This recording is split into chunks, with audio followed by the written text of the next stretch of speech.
हाँ, number second जो heading लगाएंगे आप, क्या लगानी है? अतिमंद अवक्रियाएं।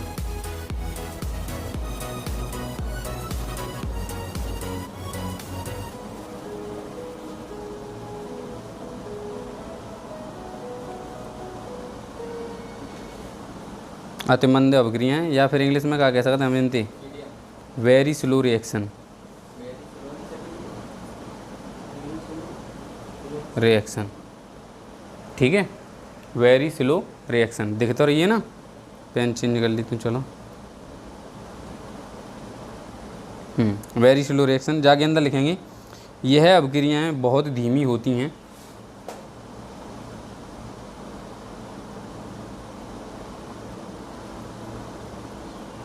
यह अवक्रियाएं बहुत धीमी होती हैं, ठीक है। यह अवक्रियाएं कई दिन या महीने तक समय लेती हैं। यह अवक्रियाएं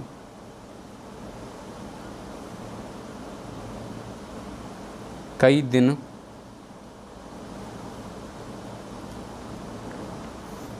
दिन तथा महीने तक समय लेती हैं। समझ में आई?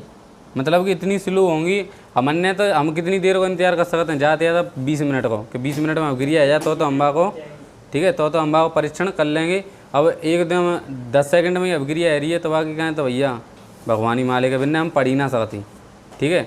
एक अवस्था पढ़ सकते हैं भाई, कहें हमने महीना भर बैठना पड़े हो, ठीक है। अगर कोई एक्सपेरिमेंट कर भी बैठ रहे हैं हम, ठीक है, यानी सपोज दैट हम कछु एक्सपेरिमेंट कर भी बैठे, जैसे कि हम देखेंगे कि लोहे पे जंग कैसे लगाती है, ठीक है। तो एक दिन हम पानी में डाल देंगे भाई, फिर निकालने से लोहे पे जंग लग जाएगा।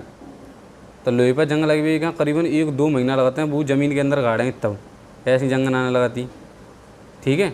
तो लोहे पे जंग लगे, वो उदाहरण काय को आ जाओ, वेरी स्लो रिएक्शन का उदाहरण का आ जाओ, अतिमंद अवक्रिया का उदाहरण का आ जाओ, लोहे पर जंग लगना। देखिए ना, एक दिन में लोहे पे जंग लग जाएगी का ना लगाते, कई दिन लग सकते हैं। को लोहे तो ऐसा होता है वहाँ में सालन लग गया तो जंग लगी हुई में, ठीक है। तो लिख लो जाओ उदाहरण, लिखो चाहे तो। नंबर फर्स्ट एग्जाम्पल क्या हो जाएगा इसका, लोहे का जंग लगना।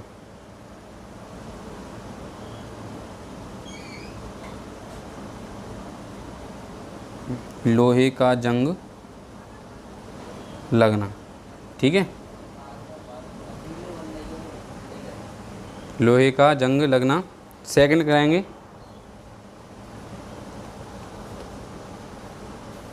चलो कोई एक ही एग्जांपल बहुत है जाके, लोहे का जंग लगना, ठीक है। बाकी बाद नंबर थर्ड हेडिंग लगाएंगे। थर्ड हेडिंग है मध्यम या मंद अवक्रियाएं। समझ में तो आ रहा ना मोइन? बिल्कुल क्लियर एकदम। और तुम्हारी में जितेंद्र बिल्कुल ठीक है, समझ में आना चाहिए। मध्यम या मंद अवक्रियाएं।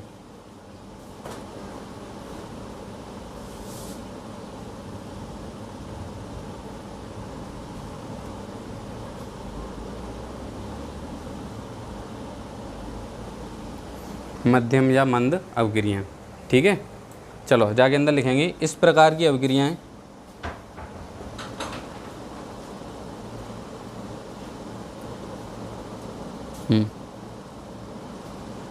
इस प्रकार की अवक्रियाएं सामान्य ताप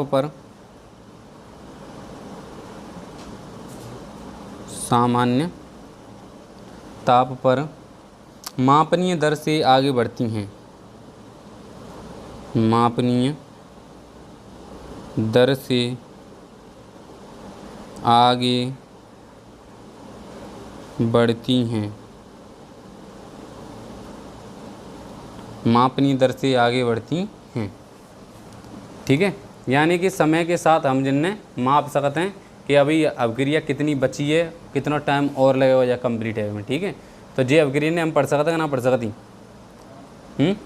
एक तो ऐसी रिएक्शन ही बहुत ज़्यादा तेज़ भाग रही तब ना पढ़ सकते हम ना पढ़ सकते। एक इतनी तेज़ी के बिन के क्या हमारे पास टाइम ही ना नहीं तो ठीक है। दूसरी तीसरी ये है कि जिनके क्या हमारे पास एक सूटेबल टाइम होता है कि 10 से 15 मिनट 20 मिनट आधा घंटा लगेगा और बाकी बाद अभिक्रिया कंप्लीट हो जाएगी। ठीक है, तो लिखेंगे जाकर उदाहरण का है एग्जाम्पल। उदाहरण क्या होगा इसका, H2O2 का विघटन। जानता है भाई कोई H2O2 किसे कहते हैं?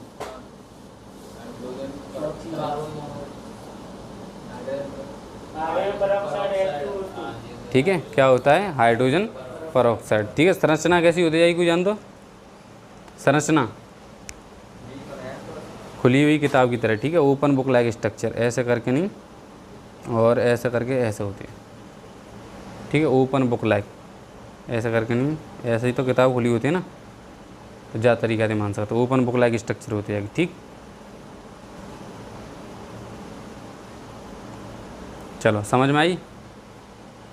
ना आई। देखो कैसे होगा H2O2 का विघटन। मान लूँ 2 मोल H2O2 है हमारे पास। ठीक है, 2 मोल H2O2 है। ठीक है, विघटन किसी के की प्रेजेंस में ऐसा सकता, कोई की उपस्थिति में ऐसा सकता है। ठीक है, मान लो H2O2 का विघटन वो और जा जगह पे कार्बन हो 2 मोल H2O प्लस ऑक्सीजन। ठीक है, आई बात समझ में? तो जी H2O2 को क्या है वो विघटन है वो, यानी कि जो विघटन का मतलब जानते हैं ना, टूटना, यानी कि H2O2 वो काय में टूट चुका हो, पानी में और ऑक्सीजन। ठीक है, तो लिख लेंगे उदाहरण। नंबर सेकंड एग्जाम्पल लिखेंगे जाको। सेकंड एग्जाम्पल है N2O5 का विघटन, नाइट्रोजन पेंटाऑक्साइड। ठीक है, N2O5 का विघटन।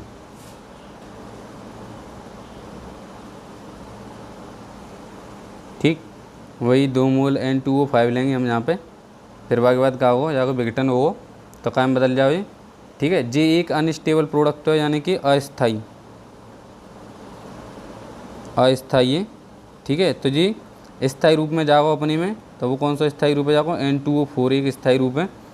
ठीक है, तो 2 मोल N2O4 के बन जाए जगह पे, और जी कैसे रूप है जाओ? स्थायी रूप है। ठीक है, फिर बाकी बाद जहाँ में तो जो निकलेगा वो क्या होगा? ऑक्सीजन रिलीज है जाए यहाँ पे।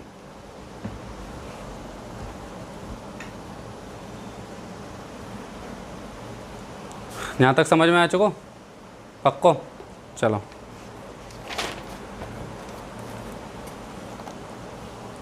अब नेक्स्ट स्टेज आके बाद हेडिंग डालेंगे।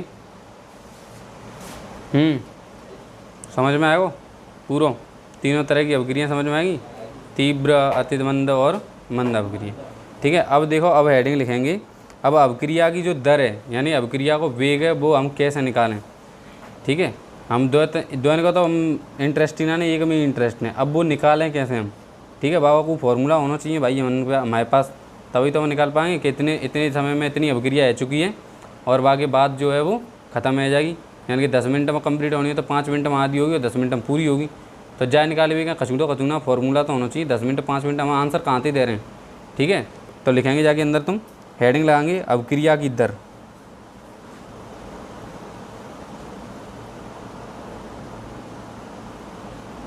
अभिक्रिया की दर। ठीक है, इंग्लिश में बोलते हैं इसे rate of reaction. Rate of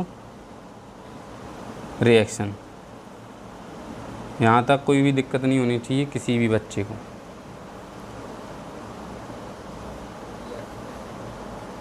ठीक है, अभिक्रिया की दर ही अभिक्रिया का वेग कहलाती है, ये ध्यान रखना।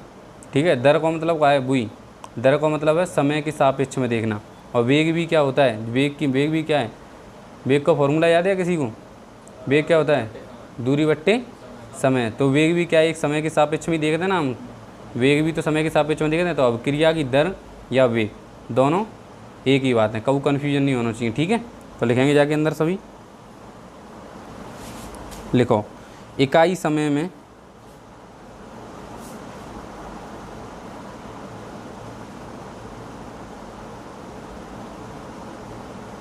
इकाई समय में किसी अभिकारक या उत्पाद की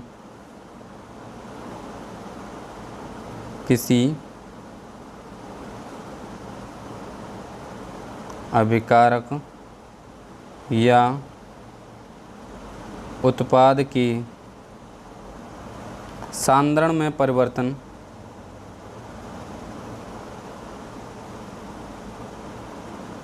सांद्रण में परिवर्तन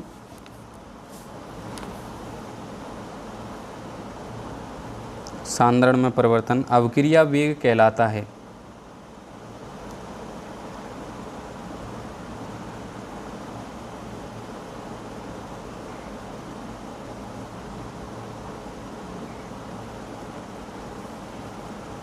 अभिक्रिया वेग कहलाता है। समझ में आई कछू? अभी मैंने बताया भाई अभिकारक कायते बोलते हैं, ना समझ में आ रही कछू? अभिकारक कायते बोलते हैं, अरे बता दूँ कछू, जो रिएक्शन के लेफ्ट हैंड साइड में होते हैं, ठीक है। अब मैं कछू कर रहा हूँ सारे तो समझ तो जाओ थोड़ा बहुत, और जो राइट हैंड साइड में होंगे वो कहाँ होंगे? उत्पाद होंगे, ठीक है। एग्जाम्पल भी लेंगे हम ए बी वाव, ठीक है। मान लीजिए ए प्लस बी मिलके क्या बनाते हैं? C plus D. अब जो लाइन है वो हमने क्या बोल रही है कि इकाई समय में, यानी कि यूनिट टाइम जानते ना, कि एक ही सेकंड लेना या 1 मिनट लेनी या फिर 1 घंटा लेना, ठीक है। ऐसा ना कि 2 घंटा 2 मिनट कछु लेने में। यूनिट टाइम का मतलब होता है या तो 1 सेकंड लूँ या फिर 1 मिनट लूँ या फिर 1 घंटा लूँ, एक ही होना चाहिए। यूनिट का मतलब क्या होता है? यूनिटी जानते हैं ना, यूनिटी का मतलब एकता, मतलब एक सिंगल होना चाहिए, ठीक है।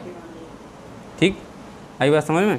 तो यूनिट टाइम यानी कि 1 सेकंड के अंदर। अब देखो ये अभिकारक है, ठीक है। मान लीजिए हमारे पापा हैं, ठीक है, उदाहरण देकर बता रहा हूँ, और ये हम लोग हैं, ठीक है। अब पापा के पास पैसे हैं 10 रुपये, ठीक है। मान लेते हैं 10 नहीं, ये तो कम पड़ जाएंगे, 1000 रुपये मान लेते हैं, ठीक है। 1000 रुपये मान लेते हैं। अब पापा ने पैसे देना स्टार्ट किया हम लोगों को, ठीक है। मान लीजिए कि हमें पापा जो हैं 1 रुपया 1 सेकंड में दे रहे हैं, ठीक है। तो अभिक्रिया दर कितनी हैगी? 1 सेकंड में 1 रुपया है हमारे पास, ठीक है। अब पापा के पास तो पैसे क्या होंगे? कम, ठीक है, और हमारे पास पैसे क्या होंगे? बढ़ेंगे। तो एक बात बताऊँ, सांद्रण जो मान लो 1000 रुपया है, सांद्रण मान लो, तुम क्वांटिटी मान लो, तो ए और बी का हमारे पापा हैं, तो जिनके सांद्रण में क्या रही है? परिवर्तन है रो ना है? परिवर्तन का मतलब या तो घट रहे हैं या फिर बढ़ रहे हैं, तो कमी है रही है ना हरी समय के साथ में, और हमारे पास रुपये कह रहे हैं बढ़ रहे हैं। तो जैसे हम क्या कहेंगे? अभिक्रिया की दर या फिर अभिक्रिया का वेग। समय के साथ सांद्रण में परिवर्तन होता है, अभिक्रिया की बात हम क्या बोलते हैं?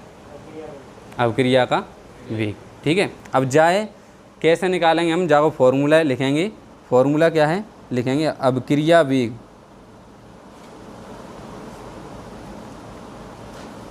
अभिक्रिया वेग हम कैसे निकालें, या फिर अभिक्रिया दर, ठीक है। अभिक्रिया वेग या अभिक्रिया दर हम कैसे निकालें? लिखेंगे अभिकारक या उत्पाद, लिखेंगे, मैं एक बार लिख देता हूँ फॉर्मूला है, ठीक है। अभिकारक या उत्पाद के सांद्रण में कुल परिवर्तन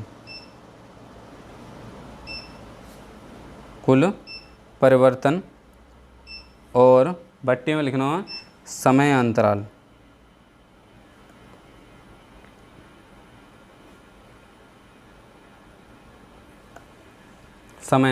ठीक है। मान लेते हैं हम कि अभिकारक और उत्पाद की सांद्रण में जो परिवर्तन है वो कितना एरो है? डेल्टा एक्स, ठीक है। अब देखो ऐसी बात है जैसे कि हमने जो पापा है हमारे बिन ने हमने 1 सेकंड पर रुपया देवा स्टार्ट करो, और 1000वीं सेकंड पर जाकर पैसे क्या हो गए? ख़त्म। तो कितनी सेकंड लगी है जी दोनों जी क्रिया कंप्लीट है में? 1000 सेकंड, ठीक है। तो समय अंतराल है कि नहीं कुछ? तो मान लेते हैं भाई हम डेल्टा टी से प्रदर्शित कर देते हैं, ठीक है। आएगी नहीं बात समझ में? अब देखो यहाँ पर अभिकारक और उत्पाद के लिए मैं यहाँ पर प्लस माइनस का साइन लगा देता हूँ, ठीक है। आई बात समझ में? तो अभिक्रिया की दर जो है वो कितनी आ जाएगी? वेग डेल्टा एक्स बट्टे डेल्टा टी। समझ में आई? भाई अभिकार जी समझ में ना नहीं आई रही, मतलब उदाहरण तो समझ में आएगा जी, वही तो लिख दी मैंने फॉर्मूला के रूप में। मतलब कि यूनिट समय में, ठीक है, यूनिट समय में अभिकारक और उत्पाद के सांद्रण में परिवर्तन ही क्या कहलाता है? अभिक्रिया की दर। अरे आई कि नहीं? यहाँ पे देखो, फिर उसके बाद इसे देखो, फिर इसे देखो, और फिर इसे पढ़ने के बाद इसे पढ़ लो और डेफिनेशन बन गई। इस समय अंतराल में ऐसे पढ़ सकते, देखो किसी समय अंतराल में अभिकारक या उत्पाद के, किसी समय अंतराल में अभिकारक या उत्पाद के सांद्रण में कुल परिवर्तन क्या कहलाता है? अभिक्रिया वेग है ना भाई। तो ऐसे ही हिसाब से डेफिनेशन बन जाते। ठीक है, फॉर्मूला से डेफिनेशन बहुत जल्दी बन जाती है। आई बात समझ में? चलो नोट करो फटाफट जाए।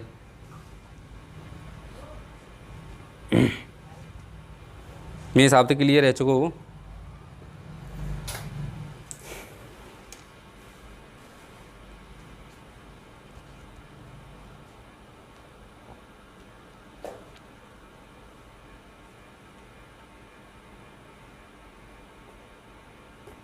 चलो अब देखो जा जगह पे, हाँ 1 मिनट रुको। अब जी प्लस माइनस चिन्ह और डेल्टा एक्स का है, जा जगह पे और लिख लेंगे यहाँ पे, यहाँ डेल्टा एक्स बराबर का है लघु समय अंतराल। लघु तो जानते हैं ना, कहते बोलते हैं छोटो। ठीक है, लघु समय अंतराल, लघु समय अंतराल। ठीक है, डेल्टा टी, सॉरी क्या लिख दो, हाँ डेल्टा टी के सांद्रण,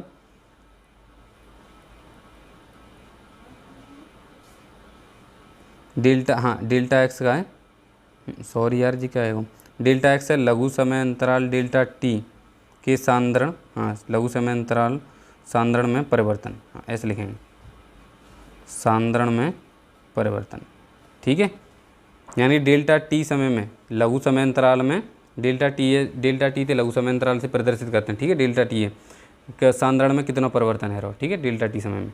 बाकी बाद लिखेंगे प्लस चिन्ह का प्रदर्शित करते हो, यहाँ जगह पे प्लस चिन्ह लिखेंगे, जहाँ लिखेंगे चिन्ह का प्रयोग, जाएगी प्लस चिन्ह क्या लिखनी है, इस चिन्ह का प्रयोग उत्पाद के सांद्रण के संदर्भ में करते हैं, प्रयोग उत्पाद के सांद्रण के उत्पाद के सांद्रण के परिवर्तन में करते हैं। मेरे हिसाब से तुमने कोई दिक्कत नहीं आनी चाहिए। बोलो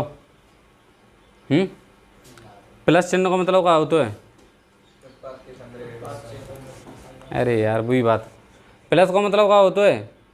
कछु चीज़ मिल रही है। तो मैंने तुमने पिछली स्लाइड पर जी बताई थी, तुम तो एकदम भोंटे। ठीक है, कि जो उत्पाद है बाकी सांद्रता का रही है, बढ़ रही है, तो बढ़वे के का यूज करते हैं प्लस ना, ही समझ में? तो वही तो क्या वो चाह रहे हैं। ठीक है, और नेगेटिव जो है वो किसके लिए यूज करेंगे हम? अभिकारक की सांद्रता के लिए। ठीक है, तो लिख सकते हैं यहाँ पर, हाँ चिन्ह का प्रयोग ऊपर वाला बिल्कुल लिखना है, अभिकारक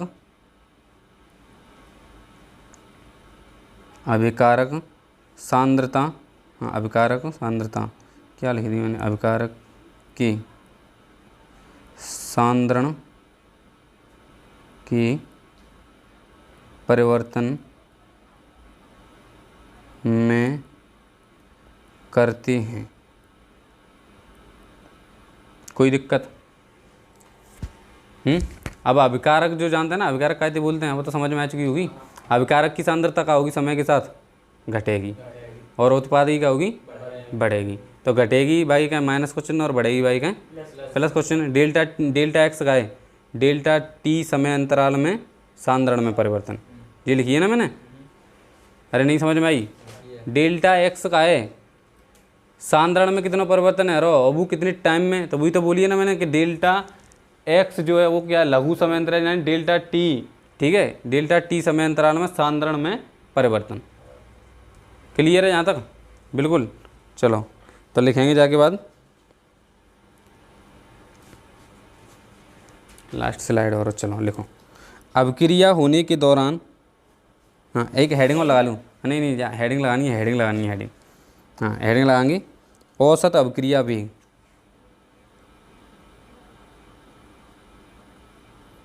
औसत अभिक्रिया वेग, ठीक है। एवरेज रेट ऑफ रिएक्शन लिख लेंगे, average rate of reaction, short में लिख दिए, ध्यान रखेंगे, ठीक है। एवरेज रेट ऑफ रिएक्शन, इतना तो जानता होंगे। एवरेज रेट ऑफ रिएक्शन काय बोलते हैं, लिखो लिखो, अभिक्रिया होने के दौरान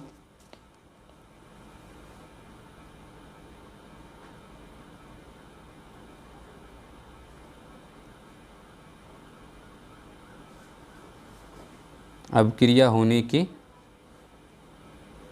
दौरान एक निश्चित समय अंतराल में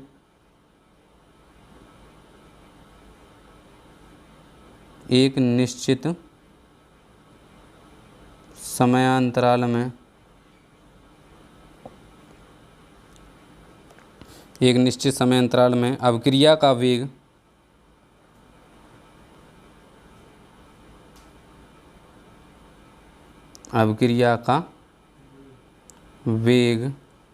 लिख लेंगे, औसत अभिक्रिया वेग कहलाता है।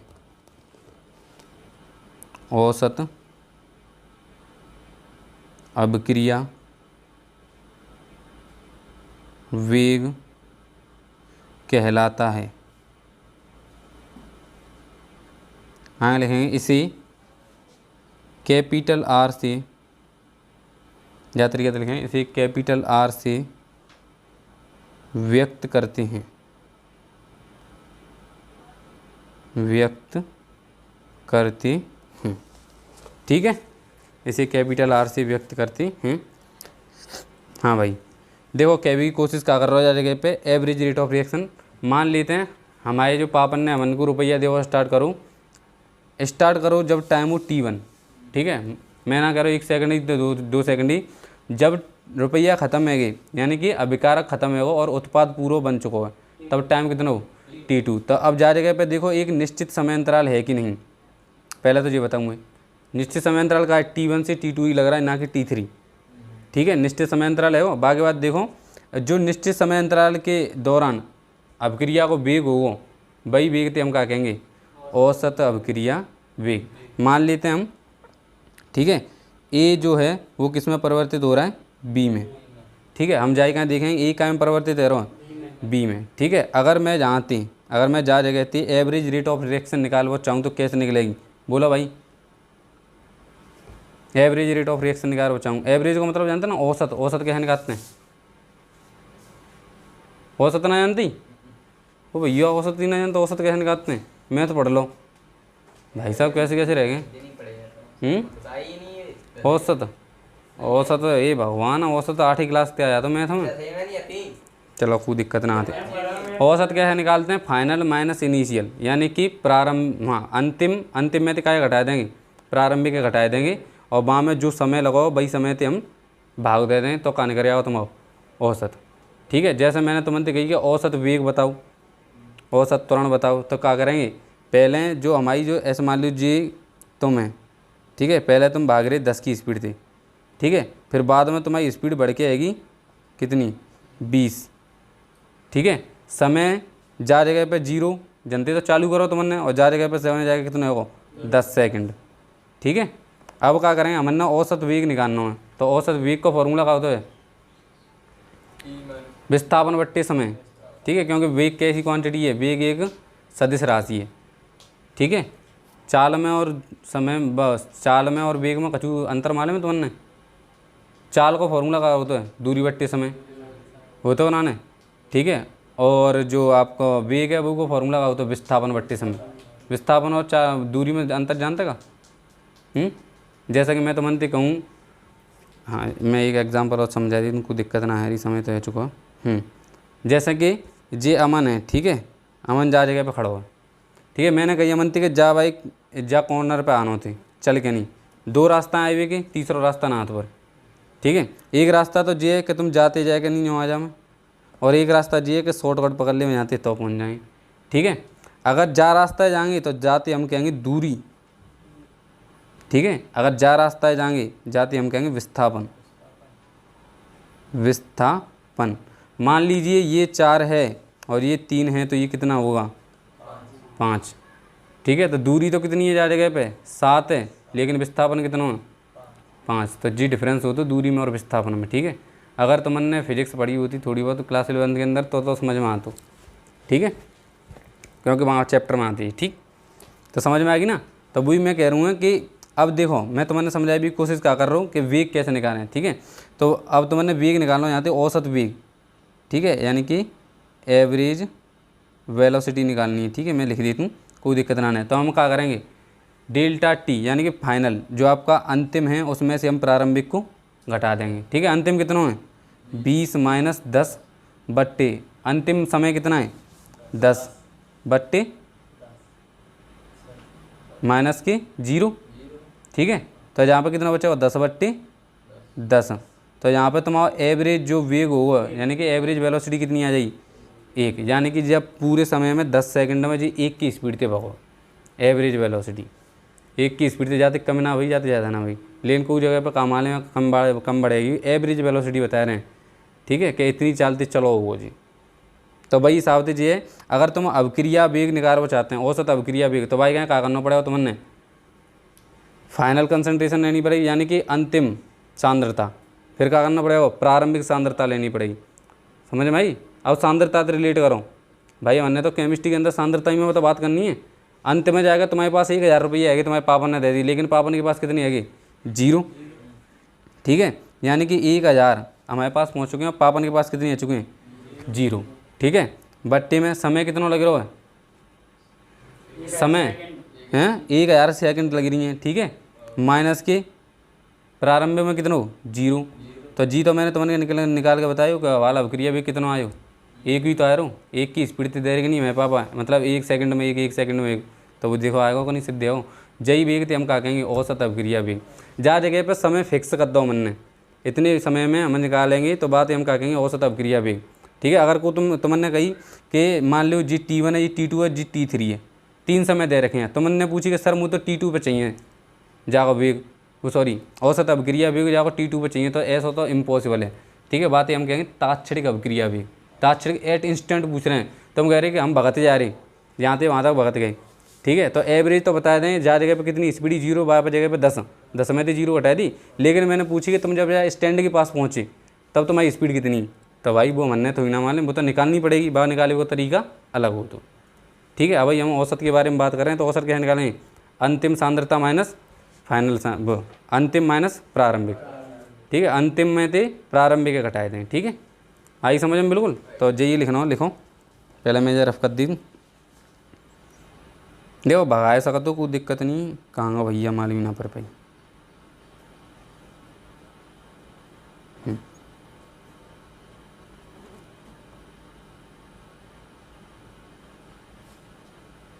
अब समझ में आएगी ना कि औसत कैसे निकालते हैं। औसत है कहूँ पर निकालें, औसत हमेशा क्या करना है अंतिम में थे प्रारंभिक घटाए देना। ठीक है, औसत निकाल को जी तरीका होता है, और क्या होता है औसत निकाल को एक तरीका होता है कि 2 भाग दे दूँगा मैं तो आधा हो जाता हो। ठीक है, औसत अलग 2 तरीके के औसत होते हैं। ठीक है, हर चीज़ में औसत अलग अलग चलते हैं, तो एवरेज अलग तरीके होती निकलते। ठीक, यहाँ तक समझ में आइए बिल्कुल कि औसत वेग क्या है निकालेंगे, औसत अभिक्रिया वेग कहते कहते हैं। अंतिम सांद्रता में थे प्रारंभिक सांद्रता घटाए दें, जाकि मैंने बताई ना पहले पापन के पास हमारे पास कितने, पहले पापन के पास 1000 है और हमारे पास 0 है, बाद में हमारे पास 1000 है और पापन के पास 0 है, तो मैंने अंतिम देखना अंतिम में हमारे पास 1000 है और पापन के पास कितने 0, तो 1000 में तो 0 हम घटाए देंगे। आएगी बात समझ में।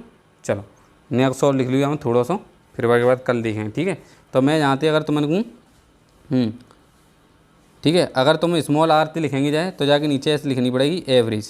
ठीक है, या फिर कैपिटल आर ऐसे लिख सकते हैं। ठीक, अब हमने क्या लिखना बताओ भाई अंतिम सांद्रता माइनस प्रारंभिक सांद्रता। मैं मान लेती हूँ अंतिम सांद्रता है E2। ठीक है, जैसे कि मैंने एक अभिक्रिया ली थी, ए से क्या बन रहा है B। ठीक है, अंतिम सांद्रता मैंने मान ली क्या जागी है E1। ठीक है, और प्रारंभिक सांद्रता मैंने, हाँ सॉरी, अंतिम सांद्रता मैंने मान ली A2 और प्रारंभिक सांद्रता मान ली मैंने A1। तो बोला भाई A1 में तो A2 घटे हो, कि A2 में तो A1 घटे हो,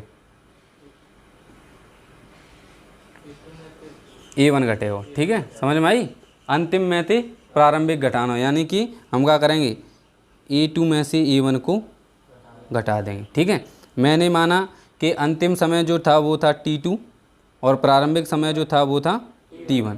तो T1 में से T2 घटे हो, T2 में से T1 घटे हो, T2 में से T1, ठीक है। तो कोई दिक्कत भाई बात, ठीक है। वैसे बताया दी तो मैं लिख के नहीं, बस इतना सही फॉर्मूला लिख के बताना, ऊपर मैंने कि चलो कुछ ना समझ में आ जाएगी, ठीक है।